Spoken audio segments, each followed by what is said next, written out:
What is up, everybody?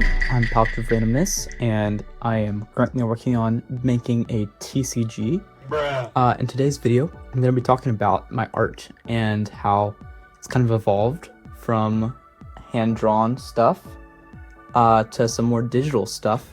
And at the end of this video, I'm also going to be showing you the process of character design and how I digitally draw a character. Okay, so first I want to show off some old art that I made for my TCG a couple months ago. This was made with Castle Arts colored pencils and some fine liner. I think they're the Sakura pens, these micron pens. So that's what I used to make these. And I did make a good deal of them. For a while, I kind of took a break from making art this way.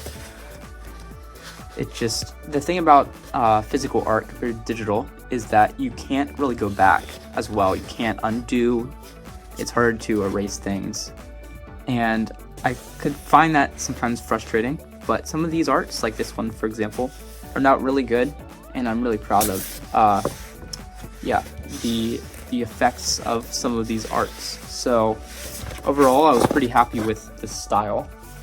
Recently, I went back to hand-drawn for a little bit because I felt like my game was unbalanced because I had done a lot of digital, which I'll get to later. But here's some more recent in that style. And this here is sorry about that. This is an art where we have two cards, one up here and one down here, that combine to create the final art in the game. So that's pretty cool. And I have a lot of them digitally like that, just a little bit different. So yeah, those are a bunch of my hand-drawn art. And now I'm going to be getting to how I kind of transitioned to digital. I'm going to go into Procreate here, as you can see, and kind of show you some stuff. Recently, I've made these arts very recently, in fact. But for example, we'll start here with Strike. Strike is the most common card in my new Lightning deck, and you can see that it just seems very bright here. And the reason for that is I use this thing called Burn, and I can, Bloom, and I can give an example of that. I can just turn it up. It just makes things a lot brighter. But if I have layers like I do here, I can select a very specific thing like this layer, and I can go to Bloom, and I can just turn that up really high, and I can mess with a bunch of settings. There's just so much stuff that you can do in apps like this that you can't do normally that I think make it really cool. And the undo button obviously makes things very easy. We have eraser, and we just have so many different brushes and brush types. They're not loaded in right now because I just got into the app. But it's just really a very nice tool, and the fun part about it is you just realize that there's all these different features as you keep experimenting with them, and you see what works and you see what doesn't, and that's really fun to play around with. Whereas with colored pencils, you're kind of limited as to what you can do. But yeah, I really have made a lot of stuff recently, and a lot of the things that these Lightning deck cards have in common is I use that Bloom tool to make them really, shine like this. I think it really fits with the theme well, which is why I did all of these digitally, and I also did some characters and stuff digitally as well. This is another cool one. So yeah, I was just experimenting with a lot of different things here, a lot of different techniques and stuff.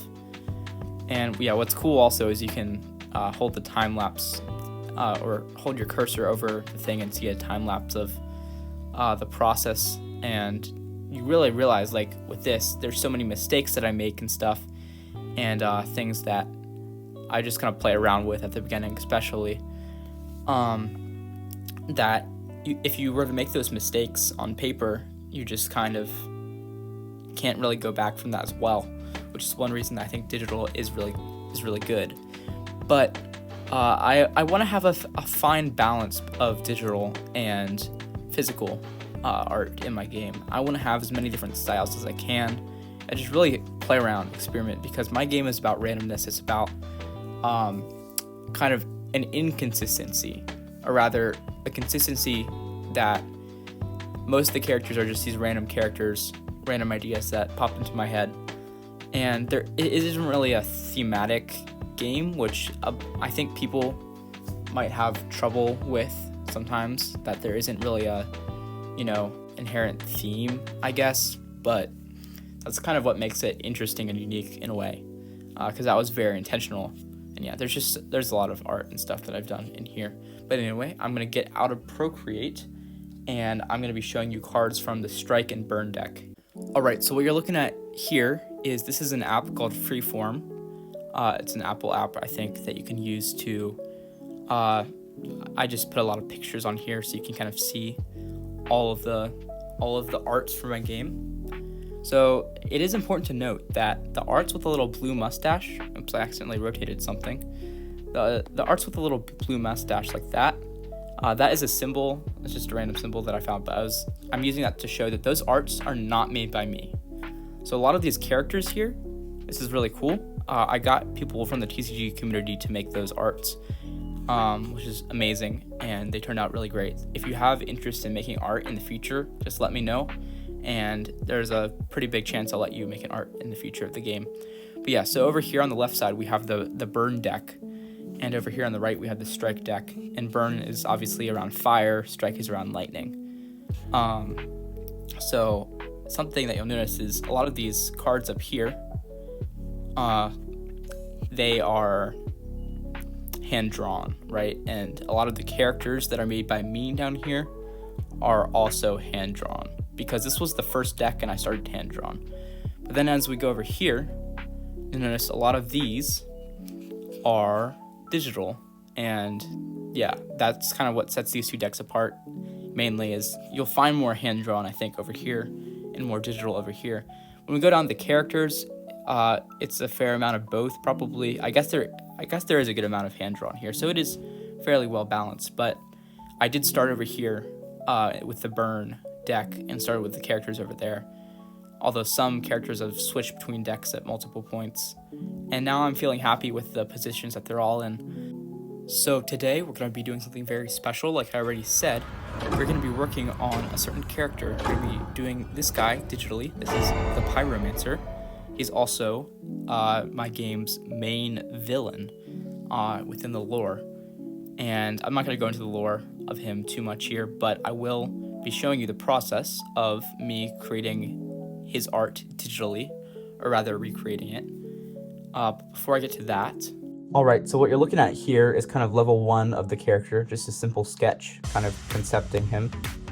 Then over here, we have level 2, which is the prototype stage, where I gave him more detail and put more thought into him, and this would be used in very early playtesting for the game. Before level 3, I made actually nicer playtest cards, and this one has color, and it's just a lot nicer. I changed some stuff about the armor as well. Then we get to this one. This is another sketch that I did recently, and I also changed some stuff about the armor. In this one, he's pictured not with a helmet, so I thought that was interesting. But then, just a couple days ago, I made these sketches, and this was to help me kind of prototype some more for the final art, the digital art that I'm about to show you. And you can see something in common on most of these. There's fire kind of coming off of his head and his helmet.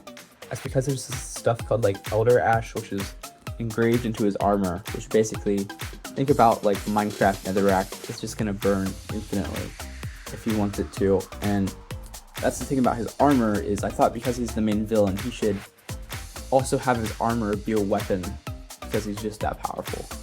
So yeah, there's a lot of interesting stuff, and I also have in a journal over there a bunch of like lore that I'm not going to share because it would make this video take forever. But yeah, that's pretty much it. And without further ado, I think we should get to the digital time lapse. So for me, usually the first step in a digital art of this scale is I create a separate layer where I just kind of make a rough sketch or outline of the piece I want to create. And then I will kind of build off of that with other layers. So you can see I'm doing that sketch here. And then I made a separate layer above it this is where I'm kind of doing like inking, I guess, in a way. And this is more finalized stuff, but I can kind of use what's behind it to help me kind of like as a reference, I guess, and try and get shapes actually right this time around. And usually this will require a lot more experimentation and trying to figure out where I want to place objects and how I want specifically like parts of the body to be aligned. I really kind of struggled here with the arm. I was trying to figure out what position I wanted it in. Eventually I decided both arms would be in the same position, and I was also struggling with the hand, so eventually I made the one hand that I liked, which we'll see soon here, and then I basically just made another layer and copied that hand to the other side, and it actually worked pretty well. It's not too noticeable, I would say. So then I started to color in, and this was another layer from the ink layer, and I already had my color palette made before I started this, which helped. So I knew what I wanted the armor to look like and what the other stuff to look like. Here I made an outline, like an orange outline around him. You saw that briefly there. There isn't really too much I'm doing here, but I'm kind of just adding like a little bit of texturing and details to things. I still hadn't colored the helmet in, so now I'm doing that here. And yeah, the time lapse, this is like probably like 3 minutes, but this art probably took me about 3 hours on and off. I wasn't working on this like consistently. So then I started adding fire, and I was messing around with adding different, basically copying the color layer and pasting it to make it more bright, and seeing what would happen if I made things more saturated and stuff. And then here I was trying to make his hands kind of have fire coming from them. Eventually I decided to have a fiery background, but I didn't quite like that, and I wanted him to stand out.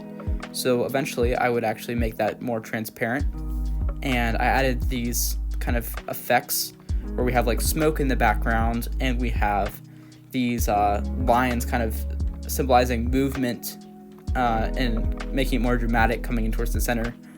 And you can still see that fire a little bit in the background. So then what I started to do is I was kind of adding some like little details, making his armor seem a bit more rough, making him brighter so he stood out more, and also I made the background a bit brighter. And that's pretty much the final art, I believe. There was a couple other things I needed to change, as I realized that some of the purple background was kind of showing through parts of the armor, so I fixed that a little bit.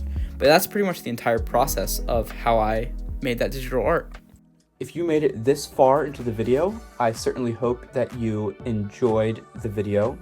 I spent a lot of time making it. And before I sign off, I just wanted to say that the next video will likely be out in a week to 2 weeks time, because this week I do have summer camp, so I will be completely unable to work on my game or any videos. But I am working hard on the TCG, and things are looking good. Things are looking on track for releasing by the end of summer. So yeah, thank you guys so much for watching, and I will see you in the next video.